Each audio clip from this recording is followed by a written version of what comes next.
10 कदम की शुरुआत कर रहे हैं इस वक्त की बड़ी खबर के साथ। बड़ी खबर आपको बता दें, कानपुर अपहरण हत्या के मामले में कानपुर पुलिस ने खुलासा किया है। 5 आरोपी गिरफ्तार कर लिए गए हैं और ज्ञानेंद्र यादव इसमें इस पूरे केस का मास्टरमाइंड है जो गिरफ्त में है। कानपुर पुलिस ने पूरे मामले की कहानी बताई। अपहरणकर्ताओं ने पैसे लेने से इनकार किया, ये आईजी ने कहा।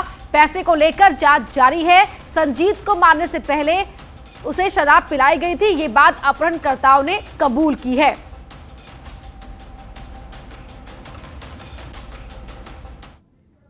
जब बैग फेंका गया तो बैग उठाने गया, पर वहाँ पे फिर हम लोग थोड़ा दूर थे तो राम जी वहाँ से भगते हुए आया वापसी 5 मिनट बाद। तो वहाँ पे टार्च लग रही है, पुलिस आ गई है, तो हम लोग अपने अपने अड्डे पे चले गए वहाँ से ठिकाने पर। और इसके बाद मतलब वहाँ से कुछ नहीं, बैग वहीं छोड़ दिया था। हाँ, बैग बोलने से राम। तो गिरफ्तारी के बाद यहां मीडिया के आगे इन्हें पेश किया गया और बता दें आपको, गिरफ्तार आरोपियों ने पूछताछ में बताया कि उन्हें फिरौती के पैसे नहीं मिले क्योंकि उससे पहले वहां पुलिस पहुंच गई थी।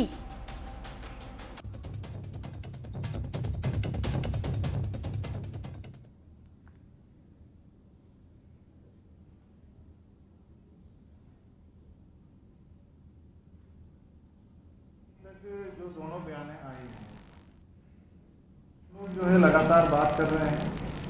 अगर इन्होंने इनके पास अगर होगा तो 100% बरामद होगा, ऐसी कोई बात नहीं। बट मुलजिमानों को जो कहना है, जो इस वक्त अब तक तो इंट्रोगेशन में सामने आई है, उन्होंने घटना का मास्टरमाइंड ज्ञानेंद्र यादव निकला है, जिसने अपने अन्य साथियों के साथ मिलकर के ये योजना बनाई थी अपहरण करने की। इसमें जो 2 मुख्य अभियुक्त और पकड़े गए हैं, कुलदीप और राम जी, ये अपहृत व्यक्ति संजीत यादव के साथ जिस लैब में संजीत यादव काम करता था, पूर्व में उसी लैब में ये व्यक्ति भी काम करते थे और पूर्व से ही इस अपहृत व्यक्ति के जानकार थे, उसके दोस्त थे। तो आईजी मोहित अग्रवाल ने बताया कि इस अपहरण में संजीत के 2 दोस्त शामिल थे, उसके साथ पहले वो काम कर चुके थे। इस पूरे घटनाक्रम का मास्टरमाइंड रहा ज्ञानेंद्र यादव। वहीं पैसों की बात अपहरणकर्ताओं ने कहा पैसों के मामले में कि फिरौती का बैग उठाने से पहले ही वहां पुलिस पहुंच गई थी, इसलिए हम वहां से भाग गए। लेकिन पुलिस का कहना है कि पैसों को लेन देन को लेकर जांच जारी है। अगर इनके पास बैग होगा तो वो बरामद कर लिया जाएगा। 3 तस्वीरें आपको दिखा रहे हैं। संजीत यादव की तस्वीर आप देख सकते हैं, जिसे पहले किडनैप किया गया और उसके दोस्तों ने 30 लाख रुपए किडनैपिंग की फिरौती रकम मांगी और उसके बाद उसका मर्डर कर दिया। परिवार को जैसे ही इस बात की खबर मिली, परिवार सदमे में है, गमगीन है। तो वही परिवार पुलिस पर आरोप भी लगा रहा है कि पिछले 1 महीने से पुलिसकर्मी उन्हें टहलाते रहे, टालते रहे और पुलिस वालों ने ही उन्हें इस बात का आश्वासन दिया था कि आप 30 लाख रुपए की फिरौती दे दो, हम संजीत को ढूंढ लाएंगे।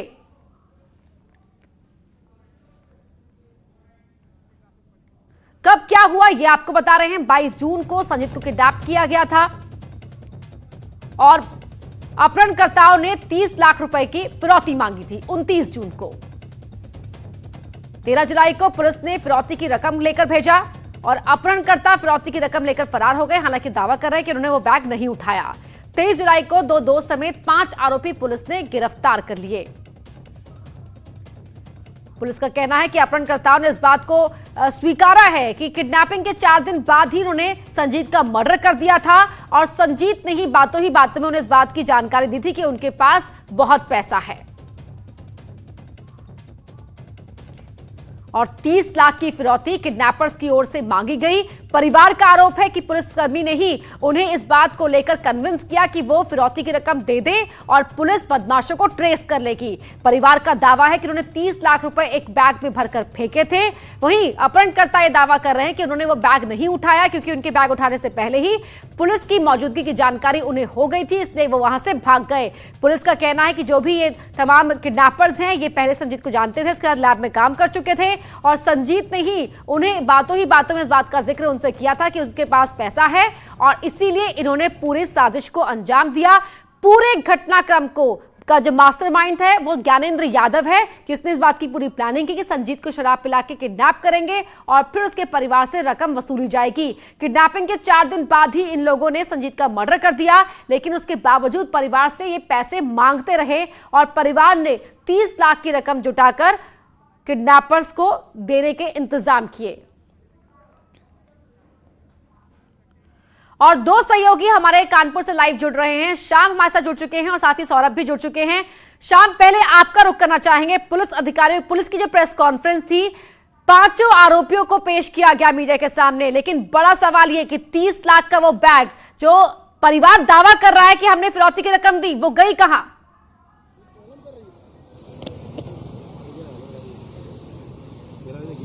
प्रॉब्लम उल्टी लगी तो इसको लगाना छोड़ो। तो शाम तक आवाज नहीं पहुंच पा रही है, वापस संपर्क साधेंगे, लेकिन उससे पहले सौरभ का रुख कर लेते हैं। सौरभ, यहां पुलिस ने प्रेस कॉन्फ्रेंस की और खुलासा किया कि किस तरह से ज्ञानेंद्र यादव जो मास्टरमाइंड था, उसने पूरी प्लानिंग की और प्लानिंग के तहत इस वारदात को अंजाम दिया।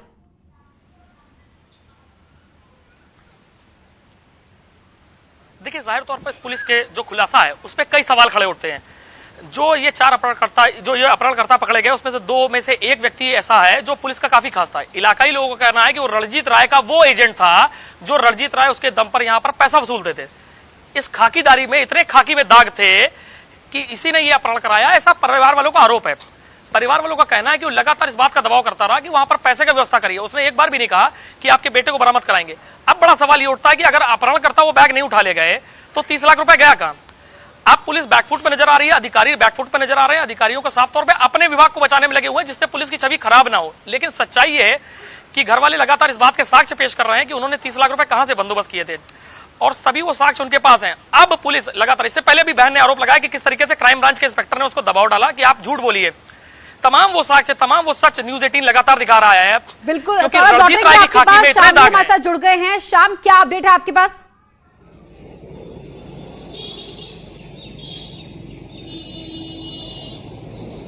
ये आपको बता दें कि जिस तरीके से अपहरण हुआ, अपहरण के बाद हत्या हुई, आज पुलिस ने खुलासा किया है इसका। पुलिस का साफ तौर पर कहना यह है कि इसके जो साथ के लोग थे 2, उन्होंने एक तीसरे आदमी की मदद ली जिसने अपहरण की पूरी साजिश रची। उसकी कार का इस्तेमाल इस पूरे प्रकरण में किया गया। और आपको बता दें, क्योंकि जब आईजी से हमारी बात हुई तो आईजी से सवाल ये किया गया कि आखिर ये परिवार गरीब परिवार है। युवक खुद लैब टेक्नीशियन का काम करता था और इसके पिता की एक पान की गुमटी है, तो ऐसे में इसके हालात ऐसे नहीं है कि इसका अपहरण किया जाए। तो उन्होंने उस पर यह कहा कि क्योंकि ये लड़का जो है वो अपने लिए बड़ी बड़ी बातें किया करता था, वो लगातार इस तरीके की बातें करता था कि उसके पास काफी संपत्ति है और घर से क्या कहते काफी धनाढ्य है।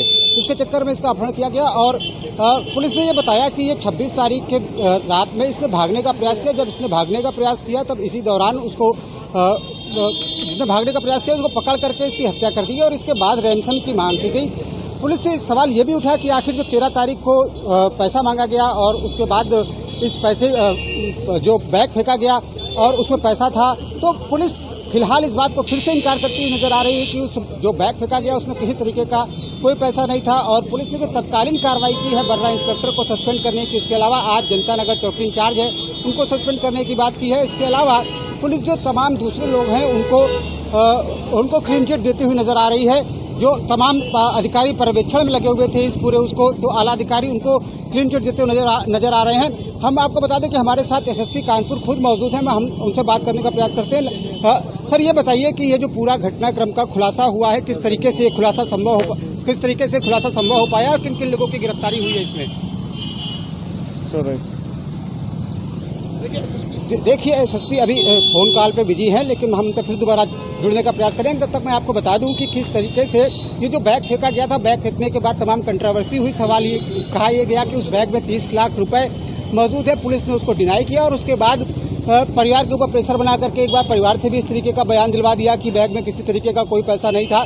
लेकिन एक बार फिर जो पीड़ित परिवार है वो ये कह रहा था कि बैग में पैसा है। हमारे साथ एसएसपी मौजूद है, उनसे बात करते हैं। सर, ये बताइए किस तरीके से मामला पूरा क्रैक हुआ है और किन लोगों की गिरफ्तारी संभव हो पाई है? देखिए, 5 लोग गिरफ्तार हुए हैं। उनमें से 2 जो है संजीव के खास दोस्त कुलदीप और राम जी, जिन्होंने मेन प्लान रचाया है, और एक उनके दोस्त ईशु यादव, और ये 5 लोग टोटल गिरफ्तार हुए हैं। नीलू एक लड़का गिरफ्तार हुआ है, एक प्रीति शर्मा महिला गिरफ्तार हुई है। 22 तारीख को